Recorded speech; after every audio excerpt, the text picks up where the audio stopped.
स्वागत है आप सभी लोगों का मेरे चैनल साइंस और टेक्नोलॉजी में। मैं अनुपम विपुल आप सभी लोगों का स्वागत करता हूं आज के शो साइंस थर्सडे में। आज हम लोग बात करेंगे हाई फ्रीक्वेंसी अल्टरनेटिंग करंट के बारे में, यानी कि हाई फ्रीक्वेंसी एसी जो आजकल इस्तेमाल होता है। तो समझते हैं तो प्रॉब्लम क्या है। तो प्रॉब्लम यह है कि एसी बहुत अच्छा है एक चीज़ के लिए, उसे स्टेप अप और स्टेप डाउन करना बहुत आसान है, इसीलिए हम लोग इसे इलेक्ट्रिकल इंफ्रास्ट्रक्चर में इस्तेमाल करते हैं। इसके चलते ट्रांसफार्मर के चलते और इसका दूसरा एक और फायदा होता है कि इससे आप डम मोटर और जनरेटर बना, डम का मतलब ये होता है कि उसमें आपको कोई माइक्रो कंट्रोलर नहीं लगाना है, कोई हुहा नहीं करना है, और ये सब आप ब्रशलेस बिना मैग्नेट के भी बना सकते हैं। यानी कि आपको ना मैग्नेट की ज़रूरत है ना ब्रशेस की ज़रूरत है, क्योंकि आप कहने को तो कह सकते हो ब्रशलेस तो बीएलडीसी भी होता है, लेकिन इसमें मैग्नेट लगता है। यहाँ पे इकलौता है जिसमें आपको कोई ब्रश नहीं चाहिए, कोई मैग्नेट नहीं चाहिए, और सेल्फ स्टार्टिंग भी पहुंच जाता है। प्लस आप डायरेक्शन भी चेंज कर सकते हैं, यानी क्लॉकवाइज और काउंटर क्लॉकवाइज करना है तो सिर्फ दो केबल को इधर से उधर कर दीजिए। मतलब काफ़ी फ़ायदा है। और ये समझिए कि इसे हम लोग भरपूर चीज़ भी बना, जैसे कि बड़े बड़े ये हो गए 500 हॉर्स पावर के मोटर जो लिफ्ट सब में लगता है, या इससे भी मतलब ऊंचे बिल्डिंग में उतना लगता है, छोटे बिल्डिंग में आपको नहीं मिलेगा।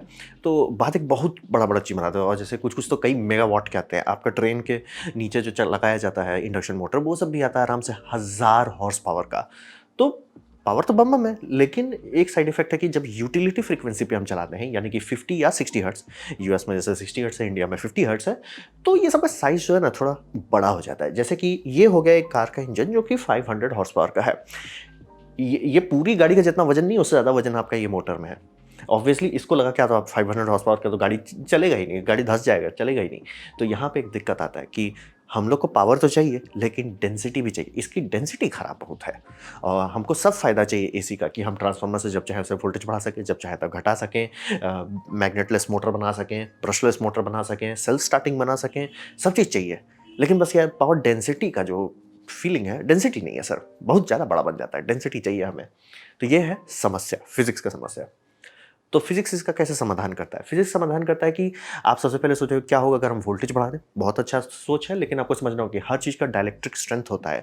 यानी कि जो मैग्नेट वायर आप देखते हैं उसमें एक कोटिंग की जाती है, वो कोटिंग कितना वोल्टेज को रोक सकता है वो लिमिटेड है। ऐसा नहीं होता कि आप उसे 20,000 वोल्ट डाल देंगे वो चलता रहेगा, नहीं कर सकता। प्लस जितने भी सिलिकॉन होंगे उसके कनेक्शन में, चाहे वो आपका डायोड हो जाए, ट्रांजिस्टर हो जाए, मॉसफेट हो जाए, मतलब आईजीबीटी हो जाए, जितने भी चीज़ होंगे सबका एक लिमिट होता है कि कितना वोल्टेज को संभाल सकता है, जिसे हम लोग कहते हैं डायरेक्ट्रिक स्ट्रेंथ। तो अगर आप बहुत ज़्यादा वोल्टेज करेंगे, कोई चीज़ उसे रोक नहीं पाएगा। चालू ज़रूर कर देंगे, आप स्विच लगा के चालू ज़रूर कर देंगे, बंद नहीं कर सकेंगे उसके बाद। तो ये समझना बहुत ज़रूरी है कि ये आपका वोल्टेज पे लिमिट डाल देता है। प्लस कॉस्ट के हिसाब से भी आपको देखना होता है, क्योंकि ऐसा नहीं है कि नहीं आता जो मिलियन वोल्ट्स पे काम करे, आता है। अल्ट्रा हाई वोल्टेज डीसी जो चलता है वो ऑब्वियसली उसी पे चलता है, क्या बोलते हैं, मिलियन वोल्ट्स के सेमीकंडक्टर, बट वो सब बिलियन डॉलर का इक्विपमेंट है। ऑब्वियसली आप चिल्लर छोटा गाड़ी में तो लगाओगे नहीं। तो बात समझना होता है कि, और जब तक आप वोल्टेज 1000 वोल्ट से नीचे रहते हैं, ऑलमोस्ट सारा चीज़ का दाम ठीक ठाक रहता है। इसीलिए डाइलेक्ट्रिक स्ट्रेंथ जो है आपको बोलता है यार 1000 के नीचे रहो। हज़ार भी बहुत ज़्यादा ही बोल रहा हूँ एक्चुअली। आप चाहोगे कि 400 टू 500 के आसपास रहो। तो ये हो गया डाइलेक्ट्रिक स्ट्रेंथ का लिमिट हो गया, कि भैया का फिजिक्स मना कर रहा है कि भैया केमिस्ट्री ऐसी नहीं है कि आप 1-2 माइक्रोन का एक कोटिंग बनाओ जिसमें आपका पूरा हाई वोल्टेज रोक दिया जाए, हो ही नहीं सकता। तो ठीक है, डाइलेक्ट्रिक आपको फिजिक्स लिमिट कर देता है कि वोल्टेज आप जितना चाहो नहीं डाल सकते। चलो ठीक है, तो क्यों ना एम्प बढ़ा दें। एम्प बढ़ाने में आता है कि थर्मल लिमिट आ जाता है, कि आप एम्प्स अगर बढ़ाने लगेंगे तो मेटल बोलेगा भैया ये क्या कर रहे हो, बच्चे की जान लोगे, क्योंकि जब तक आप सुपर कंडक्टर से नहीं बना रहे हैं, एम्प्स इतना बढ़ जाएगा कि वो पिघल जाएगा। तो वो एक थर्मल लिमिट डालता है, एक डाइलेक्ट्रिक लिमिट है, एक थर्मल लिमिट है। तो यानी आपका दोनों चीज़ लॉक हो गया, ना तो आप वोल्टेज बढ़ा सकते हैं, ना तो आप एम्प बढ़ा सकते हैं। अगर आप पढ़े होंगे कि वाट्स का मतलब होता है वोल्टेज मल्टीप्लाइड बाय एम्प्स, तो आप तो बोलेंगे हम तो लटक गए, वाट्स तो बढ़ा ही नहीं सकते। ये ज़रूरी नहीं है, एसी में नहीं है, क्योंकि एसी में फ्रीक्वेंसी भी है, एक वेक्टर होता है।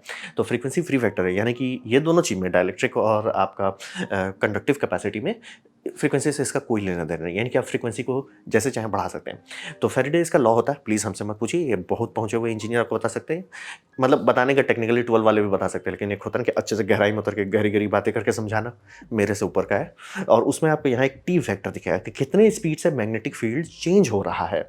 इसे हम लोग इंडक्शन समझ लिए कर रहे हैं, इंड्यूस कर रहा है किस स्पीड से।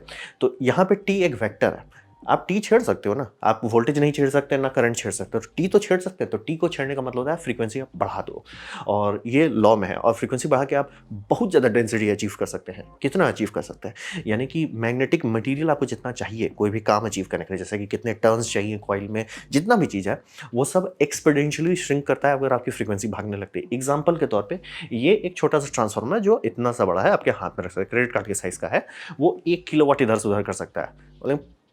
पिघल नहीं जाएगा? नहीं पिघलेगा, वही बात है। लेकिन क्या इसमें ट्रिक क्या है? ये किलो हर्ट्ज़ पे चलता है। आपका जो ट्रांसफ़ार्मर जो घर में रहता है वो सब 50 हर्ट्ज़ पे चलता है, ये किलो हर्ट्ज़ पे चलता है, तभी वो उतना छोटा है। तो यही समझिए कि पुराने टाइम में अगर आप लोग के पास वीडियो टीवी वीडियो के माता जो कैसेट लगा चलाते थे, तो उसमें बड़े-बड़े ये रहते थे, क्या बोलते हैं, अडाप्टर रहते थे। पावर ज़्यादा नहीं रहता था, भारी भी बहुत होता था, क्योंकि ट्रांसफ़ार्मर रहता था जो 50 हर्ट्ज़ पे चलता था। आजकल उससे छोटे ट्रांसफ़ार्मर से ज़्यादा पावर ज़्यादा एफिशिएंटली हम लोग कर पा रहे हैं। क्यों? क्योंकि फ्रीक्वेंसी बढ़ा दिया उसे। पहले एसी को लेकर डीसी बनाते हैं, डीसी को हाई फ्रीक्वेंसी में बदलते हैं, फिर उसे इस तरह के मैग्नेटिक सिस्टम में डालते हैं, एम्पलीफाई करते हैं और उसके बाद ट्रांसमिट कर देते हैं। एम्पलीफाई एज इन लाइक जो आप आउटपुट चाहते हो वो कर देते हैं। तो ये फिजिक्स है कि अगर आप वोल्टेज और एम्प्स नहीं बढ़ा सकते, तो फ्रीक्वेंसी इकलौती ऐसी चीज़ बनती है जिसे आप बढ़ा के डेंसिटी बढ़ा सकते हैं। और उससे आपका सारा चीज़, जितना भी आपका मोटर हो जाए, जितना भी आपका जनरेटर हो जाए, जितना भी आपके ट्रांसफार्मर्स हो जाएँ, या बेसिकली जितने भी इंडक्टर हैं, वो सारे का साइज़ छोटा होते चला जाता है। तो ये फिजिक्स में है, मतलब हम लोग मैजिक नहीं बात कर रहे, फिजिक्स में है। तो अब बात करते हैं कि वो करने का साइड इफेक्ट क्या होगा। आप, क्योंकि हर चीज़ में कुछ ना कुछ तो आपको, जैसे मैंने बताया कि हम लोग हाई वोल्टेज ट्रांसमिशन ले रहे हैं, तो उसका सब फायदा नहीं होता, नुकसान होता है कि भैया वो हाई वोल्टेज है। तो यहाँ पे क्या नुकसान होगा? यहाँ नुकसान होगा आपका आरपीएम खासतौर पे बह जाएगा, क्योंकि कोई भी फ्री लंच नहीं है, आपको कुछ ना कुछ तो कुर्बान करना पड़ेगा। तो इसका सबसे बड़ा साइड इफेक्ट होता है कि स्किन इफेक्ट जो है बहुत ब्रूटल हो जाता है। यानी कि अगर आप एक कंडक्टर से डीसी भेजते हैं, तो वो पूरा कंडक्टर इस्तेमाल करता है, इसीलिए DC long range power transmission में इस्तेमाल किया जाता है। अगर आप अराउंड 500 टू 800 किलोमीटर तक बिजली भेज रहे हैं, तो ही एसी भेजेंगे। जहां आप बोलेंगे नहीं हमें 1000 किलोमीटर से ज़्यादा दूर भेजना है, तो आपको डीसी भेजना पड़ेगा, जिसे हम लोग कहते हैं अल्ट्रा हाई वोल्टेज डीसी। जैसे आगरा के लिंक में रखा हुआ है एक ठो, इंडिया में 3-4 ठो लिंक है, चाइना के पास भी 1-2 ठो लिंक है, यूएस में काफ़ी सारा, और पूरा का पूरा यूरोप इसी को बना रहा है, क्योंकि वो लॉन्ग डिस्टेंस जाता है, यानी 3000 किलोमीटर या 5000 किलोमीटर तक आप ले जा सकते हैं। क्योंकि वो स्किन इफेक्ट, मतलब कंडक्टर आप यूज़ कर रहे हो और कैपेसिटेंस लॉस, तो वो तो एक अलग मैथ है।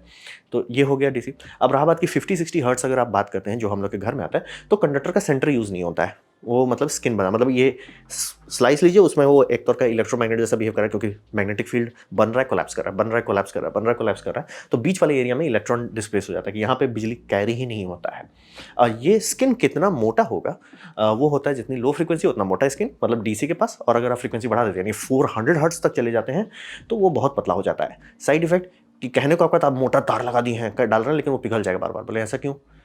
उसका सिर्फ स्किन पे ही करंट ट्रैवल कर रहा था, बीच में नहीं जा रहा था। तो वो आपको उसके हिसाब से डिसाइड करना पड़ेगा। जैसे कि अगर आप लोग कभी इंडक्शन ये देखते होंगे, इंडक्शन कुकर का वो देखते होंगे जिसमें मैग्नेटिक कोयल है, तो बहुत हाई फ्रीक्वेंसी रहती है, तो तार बहुत फाइन रहता है, क्योंकि मोटा तार देने का कोई मतलब नहीं है, वो यूज ही नहीं कर पाएगा स्किन इफेक्ट के कारण। तो ये एक फिजिकल लिमिट होता है। इसका मतलब कि आप दूरी तो भूल ही जाइए, मतलब कई 100 मीटर ही आपके लिए पॉसिबल है, किलोमीटर में तो बात भी नहीं करना है। दूसरा, आप सोचोगे कि मैं मोटर अगर का आरपीएम बढ़ रहा है, तो क्यों ना मोटर में मैं पोल बढ़ा दूं। जनरली मोटर में आप सबसे आसानी से यही कंट्रोल करते हैं कि, और इंडस्ट्रियल मोटर जनरली लो आरपीएम पे रखने की कोशिश की जाती है, क्योंकि आरपीएम आपका जितना कम, हर चीज़ उतना लंबा चलता है। मतलब डीजल इंजन अगर आपका आरपीएम चल रहा है आराम से, डीजल इंजन अल्ट्रा पावर का है, 3000 आरपीएम चल रहा है, वहीं आपका पेट्रोल इंजन है जो 8000 पे चल रहा है, या मान लीजिए 6.5 पे भी चल रहा है, पेट्रोल इंजन जल्दी घिसेगा। क्यों? फिजिक्स है, फिजिक्स है। आरपीएम जितना कम, लाइफ स्पैन उतना ज़्यादा, इसीलिए मरीन इंजन जो रहते हैं बहुत लो आरपीएम पे चलते हैं, बहुत ज़्यादा ही लो आरपीएम पे चलते हैं, 1000 भी नहीं छूते हैं। तो वही समझिए कि आप चाहोगे कि आरपीएम कम रहे, लाइफ स्पैन ज़्यादा रहे। और रहा बात कि चक्का का आरपीएम ज़्यादा होता नहीं है, मतलब चक्के की बात कर रहे हैं, एक्सल लेवल पे ज़्यादा होता नहीं है। तो आप बोलेंगे हम मोटर का पोल बढ़ा देते हैं, आरपीएम घट जाएगा। वो भी एक लिमिट तक ही आप कर सकते हो। जैसे कि नॉर्मल घर में जो मोटर्स आपको मिलेंगे, वो आपको हो सकता है 2 पोल या 4 पोल हो।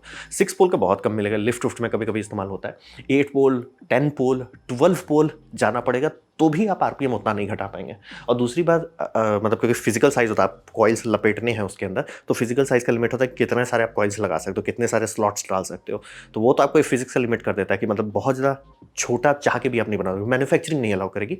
दूसरा एक साइड इफेक्ट होता है कि मान लीजिए आप किसी तरह से आप बना दिए कि 400 हर्ट्ज पर चलाना है, लेकिन मुझे डायरेक्ट ड्राइव चाहिए कि मैं एक भी गियर बॉक्स नहीं रखूँ, मतलब मोटर शाफ्ट चक्का डायरेक्ट चले, तो बात होता है कि बहुत ज़्यादा पोल रखना पड़ जाएगा आपको। पोल हो सकता है अराउंड 14 पोल तक रखना पड़ सकता है। और उसके बाद साइड इफेक्ट होगा कि आपका जो शाफ्ट है वो बहुत मोटा हो जाएगा। क्यों? क्योंकि इसमें टॉर्क ज़्यादा है। आपको 1 हॉर्स पावर का इतना छोटा सा वही मोटर मिल सकता है, इतना बड़ा भी मिल सकता है। बड़े वाले का शाफ्ट बहुत मोटा होगा। ऐसा क्यों? क्योंकि वो जनरली बहुत हाई पोल काउंट का होगा, ताकि वो टॉर्क बम बम रख सके, और टॉर्क पतले रॉड से ट्रांसफर नहीं कर सकते, वो टूट जाएगा। तो ये समझना बहुत ज़रूरी होता है कि ये एक लिमिट बन ही जाता है जिसको आप नहीं बाईपास कर सकते। इसीलिए जितने भी इलेक्ट्रिक मोटर है उसमें जनरली एक बार सिंगल स्टेप में डाउन भी नहीं हो पाता, 3 स्टेप किया जाता है। जनरली आपका आएगा आरपीएम उस साइड से आएगा, फिर एक शाफ्ट को घुमाएगा, वो बड़े शाफ्ट को घुमाएगा, ये फाइनली आपका स्टेप डाउन करता है, ये आपका डिफरेंशियल से जाके आपका चक्का घुमाता है। एक बार में डायरेक्ट स्टेप डाउन भी नहीं कर सकते, मतलब कर सकते हैं, फिजिक्स मना नहीं करता, वो बस होगा कि एक तो एकदम इतना छोटा सा टीथ होगा, दूसरा इतना बड़ा बन जाएगा, तो मतलब कंपाउंड किया जाता है ताकि एक फिट हो सके। तो ये आपको एक साइड इफेक्ट झेलना ही पड़ेगा अगर आप चाहते हैं कि आपका मोटर का पावर आउटपुट बहुत ज़्यादा हो, बहुत छोटे साइज़ में, ये एक दूसरा समस्या आपको झेलना ही पड़ेगा। और या तो कुछ-कुछ केसेस में, जैसे एयरक्राफ्ट के केसेस में सीधे-सीधे हाई आरपीएम के साथ ही काम करते हैं कि नहीं, हम हर चीज़ को उसके हिसाब से डिज़ाइन कर देते हैं कि डायरेक्ट हाई आरपीएम पे चले। जैसे कि अगर गाड़ी में अगर आप चाहोगे कि हाई आरपीएम पे चलाएँ, तो एक काम करो, चक्का का साइज़ छोटा कर दो। चक्का का जितना डायमीटर छोटा रहेगा, उतना ज़्यादा हाई आरपीएम पे वो चलेगा। तो डायरेक्ट चला दो। और ये समझिए कि सबसे बड़ा समस्या ये होता है कि आरपीएम बढ़ाने से कि आपका बेरिंग का दाम भागने लगता है। एग्जांपल के तौर पे टेस्ला जो अपना बेरिंग इस्तेमाल करता है, एसके हाइनेक्स का शायद कोई सिरेमिक नाइट्राइट बेरिंग्स है, जो कि बहुत ज़्यादा पागल है। इतना ज़्यादा पागल है कि कंपनी अलाउ ही नहीं करती कि भैया वो 20,000 से ऊपर चलाओ। वो एक्सटेंडेड रेंज में चला जाता है। उसका मतलब होता है कि भैया आप इसे तेल से ठंडा कीजिए तो ही हम भरोसा देंगे, उसके बाद हमारी गारंटी नहीं है। हमारे लिए था कि भैया 20,000 से नीचे, 20,000 से ऊपर चला जा रहा, आपकी डिपार्टमेंट है कि आप इसे लिक्विड कूल कर रहे हो कि नहीं। Liquid cool as in like oil डालते रहो, कूल होता रहे। तो ये समझना ज़रूरी है कि आरपीएम बस आपसे बढ़ा देंगे, उसका भी थोड़ा साइड इफेक्ट होता है, आपको समझना पड़ेगा। तो अब आता है सबसे कॉमन यूज़, सबसे पहले टाइम से जो यूज़ हो रहा है हाई फ्रीक्वेंसी का, वो है 400 हर्ट्ज़। तो 400 हर्ट्ज़ ये इस्तेमाल होता है एयरक्राफ्ट इंडस्ट्री में। इसका मैं खोज नहीं पा रहा हूँ, लेकिन बहुत पहले से अराउंड मतलब 1960-70 से लोग खोजबीन कर रहे थे। 80 तक में तो ये हर जगह यूज़ होने लगा था। 400 हर्ट्ज़ का फ़ायदा ये होता है कि एयरक्राफ्ट में सबसे बड़ा पेनल्टी होता है वेट का। आप वेट जितना कम करें, चाहे जितना और साइड इफेक्ट हो जाए, सब झेल लिया जाएगा, जब तक आप वेट कम कर पा रहे हो। तो वहाँ पे ऑब्वियसली उनको खूब सारे पंखे चाहिए, खूब सारे कंप्रेसर चाहिए, बहुत सारा चीज़ लगता है एयरक्राफ्ट में चलाने के लिए। तो वो सब के लिए आपको इलेक्ट्रिकल पावर चाहिए। इलेक्ट्रिकल पावर के लिए आपको जनरेटर चाहिए, और रहा बात मोटर चाहिए, ट्रांसफार्मर भी लग सकता है अगर आप उसको स्टेप डाउन वोल्टेज करना चाह रहे हैं किसी चीज़ के लिए। तो वहाँ पे 400 हर्ट्ज़ का एक स्टैंडर्ड बना दिया गया है, यानी कि आप कोई भी एयरक्राफ्ट में बैठेंगे, उसमें 400 हर्ट्ज़ का इलेक्ट्रिसिटी है, चाहे वो मिलिट्री हो, चाहे सिविलियन हो। और इसका ये फ़ायदा ये होने लगा कि जेट इंजन जब से आया, उसका आरपीएम ऐसे ही बहुत ज़्यादा रहता है। तो वहाँ पे किसी को टेंशन नहीं है, वहाँ पे डायरेक्ट ड्राइव कर दो, भैया हमको जनरेटर चाहिए ही हाई आरपीएम पे चलाने का। तो ये किया जाता है। और इसका सबसे बड़ा फ़ायदा था कि ढंग से जब इंजीनियरिंग की गई, तो 10 गुना छोटा कर सकते हैं। यानी कि अगर आपको 100 हॉर्स पावर का एयरक्राफ्ट मोटर दिया जाए कि एयरक्राफ्ट में लगाने वाले पंखे के लिए है, वो 10 गुना छोटा होगा कि उतने ही हॉर्स पावर का या उतने ही किलोवाट का आप नॉर्मल 50 या 60 हर्ट्ज़ वाले मोटर्स को देखेंगे तो बहुत इसीलिए इस तरह के आते हैं जो कहने को इतना ही छोटा सा रहेगा, आप हाथ में उठा पाएंगे, लेकिन उसका किलोवाट आउटपुट हो सकता है 50 किलोवाट का। आप 50 किलोवाट का नॉर्मल इंडक्शन मोटर या जनरेटर हाथ में नहीं उठा सकते, लेकिन ये सब आप उठा सकेंगे। ऐसा क्यों? फ्रीक्वेंसी चार्ज 400 पे है, और 400 पे ये लोग लॉक कर दिए। ठीक है, क्योंकि मतलब एक होता है ना, हर चीज़ का होता है कि क्यों ना और बढ़ा दे और छोटा कर दे, हर चीज़ का फायदा और नुकसान होता है। फिर एक पॉइंट के बाद हो जाएगा भाई प्लेन में आगे के चक्का से पिछले चक्का तक में बिजली नहीं जा पा रहा है, तो एक लिमिट पे रहता है कि हर चीज़ को बस बहाते मत चले जाओ। तो 400 हर्ट्ज़ पे लिमिट किया गया है, और आपको हर जगह बड़े बड़े एयरपोर्ट्स में दिखेगा कि बहुत जगह ग्राउंड क्रू प्लेन में ऐसे पक से लगा देते हैं जो 400 हर्ट्ज़ बिजली उसमें देता है। पहले तो ये होता था कि एक बड़ा इंडक्शन मोटर दूसरा जनरेटर को घुमाता था, और वो जनरेटर से 400 हर्ट्ज़ निकलता था, जिसको मैकेनिकल कन्वर्टर्स कहते थे, उससे ये सब चलाया जाता। बात है कि अगर प्लेन को बाहर से बिजली नहीं दी जाए, तो प्लेन को अपना एपीयू चलाना पड़ेगा, जो टेल में लगा रहता है, छोटा सा जेट इंजन भुश करके आवाज़ करते रहता है। एयरपोर्ट में आवाज़ आता है, आधा से ज़्यादा आवाज़ वहीं से आ रहा है, क्योंकि आप देखते होंगे प्लेन इंजन जब बंद करता है तो एपीओ को चालू करना पड़ जाता है उसको, नहीं तो अंदर भुंज जाएंगे लोग आदमी। तो और लॉन्ग टर्म करना है तो ये करना पड़ता है, ग्राउंड से कनेक्ट करना रहता है। और जितने भी अच्छे एयरपोर्ट्स हैं वो सब ये करते हैं कि सारे प्लेन जो आएंगे, आप लोग अपना एपीयू बंद कीजिए, हम आपको बिजली देंगे। वो बिजली सस्ता भी पड़ता है, तेल भी नहीं खाता है, और एपीयू का लाइफ स्पैन होता है, मतलब कि 7,000 घंटे में उसको आपको मेंटेनेंस के लिए देना पड़ेगा। तो वो लोग घंटा कम रखना चाहते हैं, मेंटेनेंस बहुत महंगा होता है एयरक्राफ्ट में, आप नहीं चाहोगे मेंटेन करना कोई चीज़, तो लोग वही करते हैं कि बिजली हम दे देते हैं जब तक आप ग्राउंड है। जैसे मान लीजिए 2-3 घंटा तो मिनिमम आप रहेंगे, 2-3 घंटा के लिए आप अपना एपीयू को मत फालतू का खटाइए, हम संभाल लेते हैं। तो 400 हर्ट्ज़ सबसे कॉमन यूज़ था, जो काफ़ी मतलब समझिए 80s 90s एंड मतलब अभी तक तो ऑब्वियसली सब जगह यही यूज़ हो रहा है। इतने छोटे छोटे जनरेटर रहेंगे, और हाँ कितना पावर है, 100 किलोवाट, पागल जैसा पावर आउटपुट होता है इसका। और अब बात करते हैं, वो तो हो गया एयरक्राफ्ट में, और अब धीरे धीरे जो कि हमारे पास सिलिकॉन टेक्नोलॉजी बेटर होती जा रही है, तो हम लोग वीएफडी बहुत अच्छे से बना ले रहे हैं, यानी कि वेरिएबल फ्रीक्वेंसी ड्राइव, यानी कि एसी आ रहा है उसे हम लोग डीसी में बदल रहे हैं, उस डीसी के बकेट से एसी बना रहे हैं, और उसे हम लोग जो फ्रीक्वेंसी का बनाना चाहे बना सकते हैं।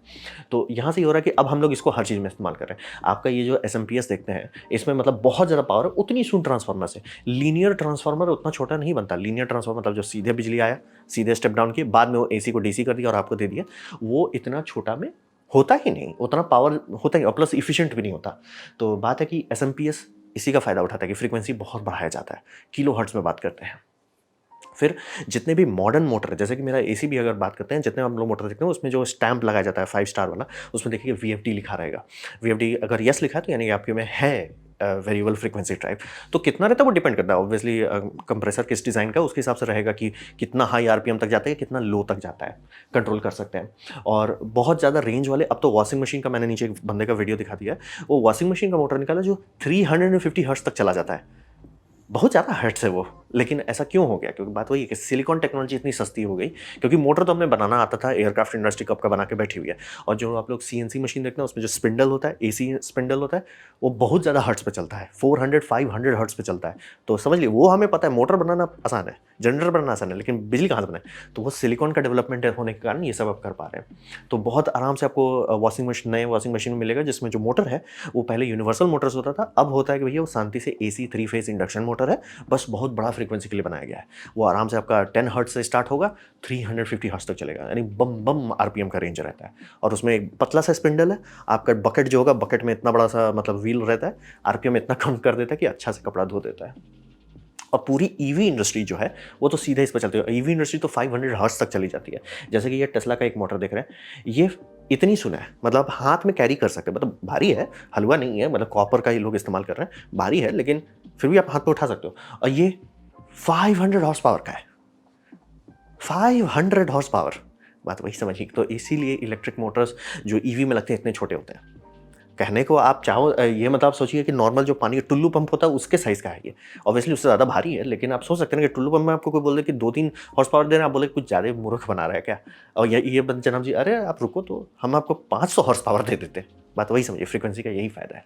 तो हम लोग हर जगह इस्तेमाल करते हैं, तो ये समझना बेहद ज़रूरी है कि एसी का फ़ायदा है फ्रीक्वेंसी में छेड़खानी करने से भी मिल सकता है, तो और हर कोई अब समझ गया कि फ्रीक्वेंसी बढ़ाओ। अब ये ट्रांसफार्मर ये सब और बढ़ाया जा रहा है, और इसीलिए आप देखेंगे कि आने वाले टाइम में जितने लैपटॉप सब लेंगे उसका अडाप्टर जो है और छोटा होते जा रहा है, और पावर आउटपुट बढ़ते चला जा रहा है। जहाँ 100 वाट का आपका इतना बड़ा आता था, वो अब इतने में 120 वाट आने लग रहा है। भाई कैसे हो गया? फ्रीक्वेंसी हम लोग और बढ़ाए जा रहे हैं, बढ़ाओ और फ्रीक्वेंसी बढ़ाओ। और बोल तो रहे हैं वॉशिंग मशीन जब में आने लग गया, यानी अब ये कॉमन चीज़ हो गया, एसी में आने लगा यानी कॉमन चीज़ हो गया। तो वीएफडी पे ध्यान दीजिए, हाई फ्रीक्वेंसी को समझिए और आपका लाइफ सुखमय हो जाएगा। तो ये था मेरा प्रेजेंटेशन हाई फ्रीक्वेंसी एसी के बारे में। उम्मीद करता हूँ आपको अच्छा लगा, कुछ सीखने मिला, कुछ समझ में हो। अगर ऐसा है लाइक कर दे, दोस्तों शेयर कर दो, उससे मेरा काफ़ी भला होगा। नहीं अच्छा लगा, नहीं पसंद आया, कोई बात नहीं, आप डिसलाइक दबा सकते हैं। मैं कहूँगा डिसलाइक 2 बार दबाएं, उससे मुझे पता चलेगा कितना नापसंद हुआ है। मैं आपसे कहूँगा कमेंट लिखे, मैं हर कमेंट को पढ़ने की कोशिश करता हूँ। आपसे कहूँगा सब्सक्राइब कीजिए, बेल दबाइए अगर आप फ्री हैं तो। आपने मेरा वीडियो दिखा, जान के मुझे बहुत खुशी हुई। धन्यवाद।